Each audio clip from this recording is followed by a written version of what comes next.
Hello friends, welcome back to Aishu's vlog. ഇന്ന് ഞാനിവിടെ rainbow കേക്കിൻ്റെ റെസിപ്പി ആയിട്ടാണ് വന്നിരിക്കുന്നത്. അപ്പം നമുക്ക് പെട്ടെന്ന് തന്നെ വീഡിയോയിലേക്ക് കിടക്കാം. അപ്പം നമുക്ക് അതിൻ്റെ ഇൻഗ്രീഡിയൻസ് എന്തൊക്കെയാണെന്ന് നോക്കാം.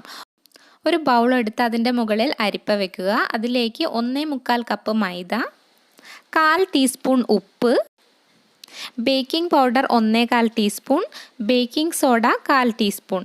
ഇവയൊക്കെ ചേർത്തതിന് ശേഷം നന്നായി അരിച്ചെടുക്കുക. ഒരു 3 പ്രാവശ്യമെങ്കിലും അരിച്ചെടുത്താൽ അത്രയും നല്ലതാണ്. അപ്പോൾ ഡ്രൈ ഇൻഗ്രീഡിയൻസ് റെഡിയായി. ഇനി നമുക്ക് മുട്ട മിക്സ് ഉണ്ടാക്കാം. ഒരു ബൗൾ എടുത്ത് അതിലേക്ക് 7 മുട്ട ചേർക്കുക.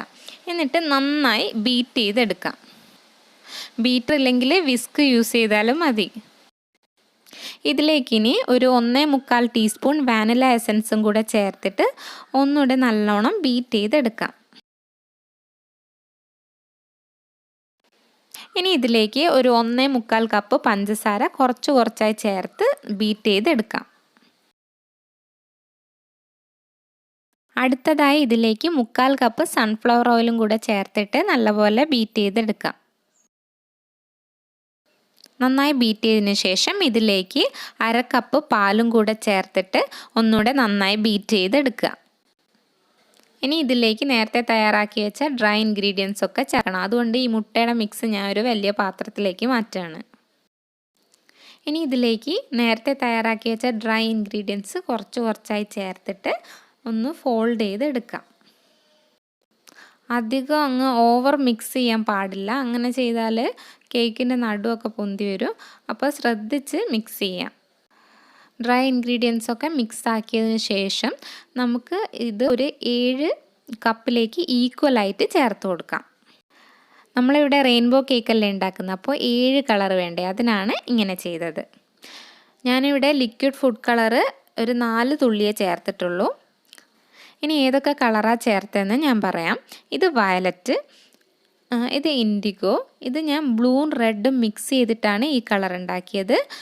ഇത് ബ്ലൂ, അടുത്തത് ഗ്രീൻ, പിന്നെ യെല്ലോ, പിന്നെ ഓറഞ്ച് ഞാൻ റെഡും യെല്ലോ മിക്സ് ആക്കിയിട്ടാണ് ഉണ്ടാക്കിയത്. ലാസ്റ്റിലത്തെ റെഡ്. ഇനി ഇത് ഓരോന്നും വേറെ ബേക്ക് ചെയ്തെടുക്കണം. അതിനുവേണ്ടി ഞാനൊരു ബേക്കിംഗ് ട്രേ എടുത്ത് അതിൽ ബട്ടർ തടവിയതിന് ശേഷം അതിൻ്റെ മുകളിൽ ബട്ടർ പേപ്പർ വിരിച്ചിട്ടാണ് ഈ മിക്സ് ഞാൻ ഒഴിച്ചു കൊടുത്തത്. ഇനി ഇതുപോലെ ഒന്ന് ടാപ്പ് ചെയ്തതിന് ശേഷം നമുക്ക് ബേക്ക് ചെയ്തെടുക്കാം. ഇത് 170 ഡിഗ്രി സെൽഷ്യസിൽ ഒരു 10 മിനിറ്റ് കൊണ്ട് ഓവണിൽ ബേക്ക് ചെയ്തെടുക്കാം. ഓവൺ ഇല്ലാതെ എങ്ങനെയാണ് ബേക്ക് ചെയ്യുന്നതെന്ന് ഞാൻ മുന്നത്തെ വീഡിയോയിൽ പറഞ്ഞിട്ടുണ്ട്. കാണാത്തവർക്ക് വേണ്ടി ഡിസ്ക്രിപ്ഷനിൽ ഞാൻ അതിൻ്റെ ലിങ്ക് കൊടുത്തിട്ടുണ്ട്. അപ്പോൾ നമ്മുടെ കേക്ക് ഇവിടെ റെഡി ആയിരിക്കുകയാണ്. ഇങ്ങനെ എല്ലാ കേക്കും ബേക്ക് ചെയ്തെടുക്കുക. ഒരു കേക്ക് ബേക്ക് ചെയ്യുന്നവരെ ബാക്കിയുള്ള ബാറ്റർ ഫ്രിഡ്ജിൽ വെക്കാം. കേക്ക് ബേക്ക് ആവുന്ന സമയം കൊണ്ട് നമുക്ക് വിപ്പിംഗ് ക്രീം റെഡിയാക്കി വെക്കാം. അതിനുവേണ്ടി ഞാനൊരു ബൗളും വിസ്കും ഫ്രിഡ്ജിൽ ഒരു 1/2 മണിക്കൂർ വെച്ച് തണുപ്പിച്ചെടുത്തിരിക്കുകയാണ്. ഈ ബൗളിൻ്റെ താഴെ ഞാനൊരു പാത്രത്തിൽ തണുത്ത വെള്ളം വെച്ചിട്ടുണ്ട്. അതിൽ ഈ ബൗള് മുങ്ങി നിൽക്കണം. ഇത് ഈ ബൗളിന് തണുപ്പ് കിട്ടാൻ വേണ്ടിയിട്ടാണ്. ഇതിലേക്ക് 1.25 കപ്പ് വിപ്പിംഗ് ക്രീം ഒഴിച്ചു കൊടുക്കുക. എന്നിട്ട് നല്ലോണം സ്റ്റിഫ് ആവുന്നവരെ ഒന്ന് ബീറ്റ് ചെയ്തെടുക്കാം. ഇനി ടേൺ ടേബിൾ എടുത്ത് അതിൻ്റെ മുകളിൽ കേക്കിൻ്റെ ബോർഡ് വെച്ച് അതിൻ്റെ മുകളിലായി കുറച്ച് വിപ്പിംഗ് ക്രീം ചേർത്ത് കൊടുക്കാം. ഇനി ഇതിൻ്റെ മുകളിൽ നമ്മളുടെ കേക്കിൻ്റെ ഒരു ലെയർ എടുത്ത് വെക്കാം. ഞാനിവിടെ വിബ്ജിയോറായി ഒരു ഓർഡറിലാണ് വെക്കുന്നത്. അതുകൊണ്ട് ആദ്യം വയലറ്റ് കേക്ക് വെച്ച് ഇനി ആ കേക്കിൻ്റെ മുകളിൽ ഷുഗർ സിറപ്പ് കൊണ്ട് നമുക്കൊന്ന് വെറ്റ് ചെയ്തെടുക്കാം. നല്ലോണം വെറ്റ് ചെയ്തതിന് ശേഷം ഇനി ഇതിൻ്റെ മുകളിൽ നമുക്ക് വിപ്പിംഗ് ക്രീം ചേർത്ത് കൊടുക്കാം. വിപ്പിംഗ് ക്രീം ചേർത്തതിന് ശേഷം നല്ലപോലെ സ്പ്രെഡ് ചെയ്ത് കൊടുക്കുക. നല്ലോണം സ്പ്രെഡ് ചെയ്തതിന് ശേഷം ഇനി ഇതിൻ്റെ മുകളിൽ അടുത്ത സ്പോഞ്ച് കേക്ക്, അടുത്തത് ഇൻഡിഗോ കളറാണ്.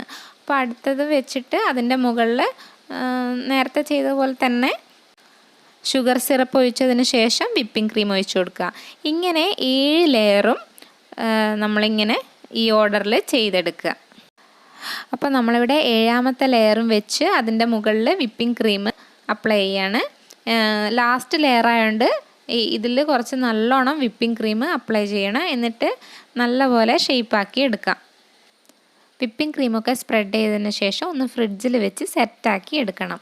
ഇനി ഇതിൻ്റെ മുകളിലായിട്ട് നമുക്ക് വൈറ്റ് ചോക്ലേറ്റ് ഗനാഷെ ഒഴിച്ചു കൊടുക്കാം. ചോക്ലേറ്റ് ഗനാഷെ ഞാൻ തയ്യാറാക്കിയത് 1 കപ്പ് വൈറ്റ് ചോക്ലേറ്റും 3/4 കപ്പ് വിപ്പിംഗ് ക്രീമും 1 ടേബിൾ സ്പൂൺ ബട്ടറും കൂടെ ഡബിൾ ബോയിൽ ചെയ്തെടുത്താണ്. ഇനി ഒരു 5 മിനിറ്റ് ഫ്രിഡ്ജിൽ സെറ്റ് ചെയ്യാൻ വെക്കുക. നല്ലോണം സെറ്റായതിന് ശേഷം ഇതിൻ്റെ മുകളിലേക്ക് ഞാൻ കുറച്ച് ഷുഗർ ബോൾസ് ഇട്ട് ഡെക്കറേറ്റ് ചെയ്ത് വെച്ചിട്ടുണ്ട്. അപ്പോൾ നമ്മുടെ റെയിൻബോ കേക്ക് റെഡിയായി. കാണാൻ നല്ല ഭംഗിയില്ലേ? അതുപോലെ തന്നെയാണ് ഇതിൻ്റെ ടേസ്റ്റും. ഇന്നത്തെ എൻ്റെ വീഡിയോ എല്ലാവർക്കും ഇഷ്ടപ്പെട്ട് കാണുമെന്ന് വിചാരിക്കുന്നു. അപ്പോൾ എല്ലാവരും ട്രൈ ചെയ്ത് നോക്കുക, ഫീഡ്ബാക്ക് അറിയിക്കുക. വീഡിയോ ഇഷ്ടപ്പെട്ടാൽ ലൈക്ക് ചെയ്യാനും ഷെയർ ചെയ്യാനും മറക്കല്ലേ. അപ്പോൾ അടുത്ത വീഡിയോയിൽ പുതിയൊരു റെസിപ്പി ആയിട്ട് കാണാം. ബൈ. നിങ്ങൾക്കെല്ലാവർക്കും എൻ്റെ വീഡിയോസ് ഇഷ്ടമായാൽ സബ്സ്ക്രൈബ് ചെയ്യുക. സബ്സ്ക്രൈബ് ചെയ്തതിന് ശേഷം അതിൻ്റെ തൊട്ടടുത്തുള്ള ബെൽ ഐക്കൺ പ്രസ് ചെയ്യുക. ബെൽ ഐക്കൺ പ്രസ് ചെയ്താൽ ഞാൻ വീഡിയോസ് അപ്ലോഡ് ചെയ്യുന്ന സമയത്ത് നിങ്ങൾക്കതിൻ്റെ നോട്ടിഫിക്കേഷൻ ലഭിക്കുന്നതാണ്. താങ്ക്